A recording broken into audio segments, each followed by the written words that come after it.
Niloko ng mga taga-Gibeon ang mga Israelita. Ikasyam na kabanata. Narinig ng lahat ng hari sa kanluran ng Hordan ang pagtatagumpay ng mga Israelita. Ito ay ang mga hari ng mga Hiteo, Amoreo, Kananeo, Perezeo, Hiveo at mga Jebuseo. Nakatira sila sa mga kabundukan, kaburulan sa kanluran at sa baybayin ng dagat ng Mediteraneo hanggang sa Lebanon. Nagtipon silang lahat para makipaglaban kay Josue at sa Israel. Pero nang marinig ng mga taga-Gibeon ang ginawa ni Josue sa Jericho at Ai, naghanap sila ng paraan para lokohin si Josue. Nagpadala sila ng mga tao kay Josue. Ang mga asno nila'y may mga kargang lumang sako at mga sisidlang balat ng alak na sira-sira at tagpi-tagpi. Nagsuot sila ng mga lumang damit at mga sandalyas na pudpod at tagpi-tagpi. Nagbaon sila ng mga matitigas at tinaamag na mga tinapay.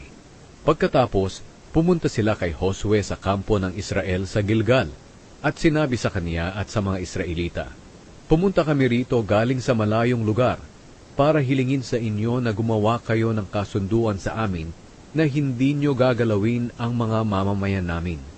Pero sumagot ang mga Israelita, "Baka taga rito rin kayo, malapit sa amin. Kaya hindi kami maaaring gumawa ng kasunduan sa inyo."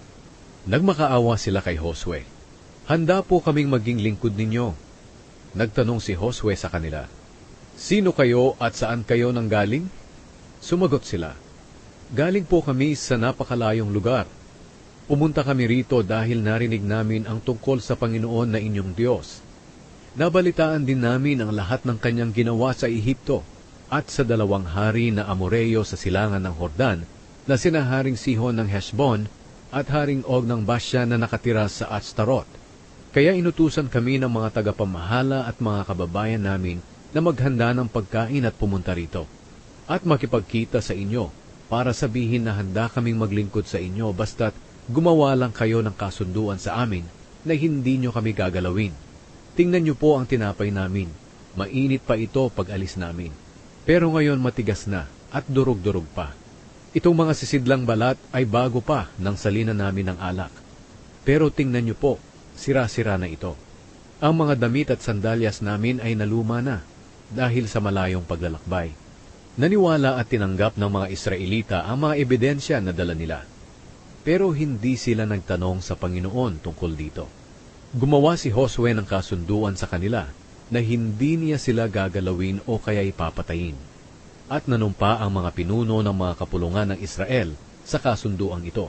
Pagkalipas ng 3 araw pagkatapos pagtibayin ng kasunduan, nabalitaan ng mga Israelita na malapit lang pala sa kanila ang tinitirhan ng mga taong iyon. Kaya umalis ang mga Israelita, at matapos ang 3 araw, nakarating sila sa mga lungsod na tinitirhan ng mga taong iyon. Ito'y ang mga lungsod ng Gibeon, Kefira, Beerot, at Kiriat Jearim. Pero hindi sila nilusob ng mga Israelita dahil may sinumpaan silang kasunduan sa mga pinuno ng Israel sa pangalan ng Panginoon, ang Diyos ng Israel. Nagreklamo ang mga Israelita sa mga pinuno nila, pero sumagot ang lahat ng pinuno, "May sinumpaan na tayo sa kanila sa pangalan ng Panginoon, ang Diyos ng Israel. Kaya ngayon ay hindi natin sila pwedeng galawin. Ganito ang gagawin natin. Hindi natin sila papatayin dahil baka parusahan tayo ng Diyos kapag sinira natin ang sumpaan natin sa kanila. Pabayaan natin silang mabuhay, pero gawin natin silang tagapangahoy at tagaigib ng buong mamamayan." At ganito nga ang nangyari sa mga taga-Gibeon, ayon sa sinabi ng mga pinuno tungkol sa kanila. Ipinatawag ni Josue ang mga taga-Gibeon at sinabi, "Bakit nyo kami niloko? Bakit nyo sinabing galing pa kayo sa malayong lugar pero taga rito lang pala kayo, malapit sa amin? Dahil sa ginawa nyo, isusumpa kayo ng Diyos. Mula ngayon maglilingkod kayo bilang tagapangahoy at tagaigib para sa bahay ng aking Diyos." Sumagot sila kay Josue, "Ginawa namin ito dahil natatakot po kami na baka patayin nyo kami. Dahil nabalitaan po namin na inutusan ng Panginoon na inyong Diyos si Moises na kanyang lingkod na ibigay sa inyo ang lupaing ito at patayin ang lahat ng nakatira rito. Ngayon nandito kami sa ilalim ng kapangyarihan nyo, Kayo ang masusunod kung ano po ang dapat ninyong gawin sa amin.